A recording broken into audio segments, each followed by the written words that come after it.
അല്ല, nativity certificate നേരത്തെ മുതലേ കൊടുക്കുന്നൊരു ശീലമുണ്ട്. എന്നാൽ നാറ്റിവിറ്റി സർട്ടിഫിക്കറ്റിൻ്റെ കാലാവധി ഉൾപ്പെടെയുള്ള കാര്യങ്ങൾ ഒരു പ്രശ്നവുമാണ്.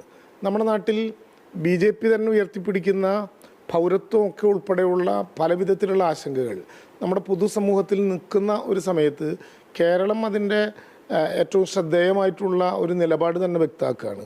കേരളത്തിൽ നാറ്റിവിറ്റിക്ക് അർഹമായിട്ടുള്ള ഈ നാട്ടിലെ പൗരനാണെന്ന് ബോധ്യപ്പെടാൻ പറ്റുന്ന എല്ലാവർക്കും നാറ്റിവിറ്റി കാർഡ് കൊടുക്കാവുന്ന ഒരു പുതിയ ആലോചനയിലേക്കാണ്. സ്വാഭാവികമായിട്ടും അതിന് നിയമപ്രാബല്യം ഉണ്ടാകണം. അതുകൊണ്ട് ഇതുമായി ബന്ധപ്പെട്ട് ഒരു നിയമനിർമ്മാണത്തിന് തന്നെ പോകുക എന്നുള്ളതാണ് സർക്കാർ ആഗ്രഹിക്കുന്ന ഏറ്റവും പ്രധാനപ്പെട്ട കാര്യം.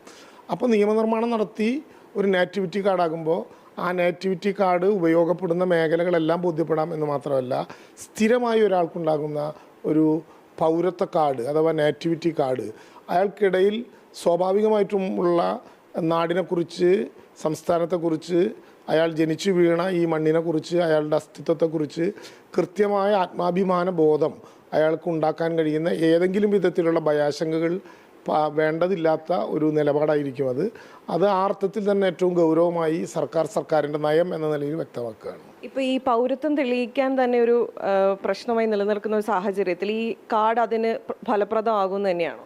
ഫലപ്രദമായിട്ട് ഉപയോഗിക്കാൻ കഴിയുന്ന വിധത്തിലുള്ള എല്ലാ സാധ്യതകളും തേടുകയും അത് ഒരു നിയമനിർമ്മാണത്തിലൂടെ തന്നെ കേരളത്തിൽ അവതരിപ്പിക്കുകയും ആ നിയമനിർമ്മാണത്തിലൂടെ ഉണ്ടാക്കുന്ന ഒരു കാർഡ് എന്ന നിലയിൽ എല്ലാ വിധത്തിലുള്ള പരിരക്ഷയോടും കൂടി ആ കാർഡ് ഉപയോഗിക്കാനും കഴിയും. നേരത്തെ പ്രഖ്യാപിച്ച റവന്യൂ കാർഡ് തന്നെയാണോ ഇത്, അല്ലെങ്കിൽ അതിൽ നിന്ന് വ്യത്യസ്തമായൊരു? അല്ല, റവന്യൂ കാർഡ് മറ്റൊന്നാണ്. റവന്യൂ കാർഡ് ഈ 2026 തന്നെ നിലവിൽ വരും. റവന്യൂ കാർഡ് റവന്യൂവുമായി ബന്ധപ്പെട്ട വിവിധങ്ങളായിട്ടുള്ള വിവരങ്ങൾ QR കോഡ് ഘടിപ്പിച്ച ഒറ്റ കാർഡിലേക്ക് മാറ്റാനും വില്ലേജുമായി ബന്ധപ്പെട്ട് ലഭ്യമാകേണ്ട പലതരത്തിലുള്ള അപേക്ഷകൾക്ക് ഒരു പൊതുകേന്ദ്രം ഉണ്ടാകാനും വേണ്ടി നേരത്തെ പ്രഖ്യാപിച്ചിട്ടുള്ളതാണ് റവന്യൂ കാർഡ്. ഇത് മറ്റൊന്നാണ്. ഇതൊരു നയപരമായിട്ടുള്ള പ്രഖ്യാപനമാണ്. ഗവൺമെൻറ്റിൻ്റെ ഒരു നിലപാടിൻ്റെ ശക്തമായിട്ടുള്ളൊരു അവതരണമാണ്. അത് കൃത്യമായി ഗവൺമെൻറ് മുന്നോട്ട് കൊണ്ടുപോകുന്ന രാഷ്ട്രീയത്തിൻ്റെ ഭാഗവുമാണ്. ഇതിനെ രാഷ്ട്രീയമായി നേരിടും എന്നാണ് BJPയുടെ സംസ്ഥാന അധ്യക്ഷൻ പറയുന്നത്. അപ്പോൾ ഇതിലൊരു നിയമക്കുരുക്കിനൊരു സാധ്യത ഉണ്ടാകും? അല്ല, എന്തൊരു അപക്വമായിട്ടുള്ള അഭിപ്രായമാണ് അദ്ദേഹം പറഞ്ഞത്. ഞാൻ അദ്ദേഹം പറഞ്ഞത് കേട്ടില്ല. പക്ഷേ ഒരു നാട്ടിലെ മനുഷ്യന് ഈ അപകടകരമായ വിഘടന രാഷ്ട്രീയത്തിൻ്റെ ഉദാഹരണമാണ് ഈ ഒരു കാർഡ് എന്നാണ് അദ്ദേഹം പ്രതികരിച്ചത്. അല്ല, ഞാൻ പറഞ്ഞത് ഈ രാജ്യത്തെ പൊതുവായിട്ടുള്ള ചിന്താഗതി നോക്കിയാൽ അപകടകരമായിട്ടുള്ള വിഘടനവാദ രാഷ്ട്രീയം ഉയർത്തിപ്പിടിക്കുന്നത് ആരാണെന്ന് മനസ്സിലാകും.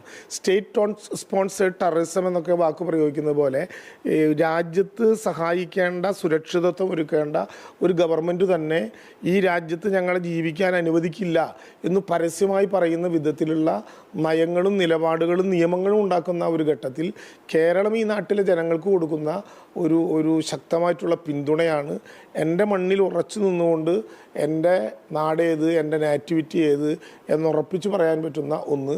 അതിനെ രാഷ്ട്രീയമായി നേരിടും എന്ന് പറയുന്നതിൽ എന്താണ് അർത്ഥം? അവിടെ തന്നെ ഒരു പൊതുബോധം നമുക്ക് മനസ്സിലാവുകയാണല്ലോ. നിയമം ഉടൻ തന്നെ പ്രാബല്യത്തിൽ വരും. പിന്നെ നിയമം ഏറ്റവും അടുത്ത് തന്നെ കൊണ്ടുവരികയും അത് പ്രാബല്യത്തിൽ കൊണ്ടുവരികയും ചെയ്യും.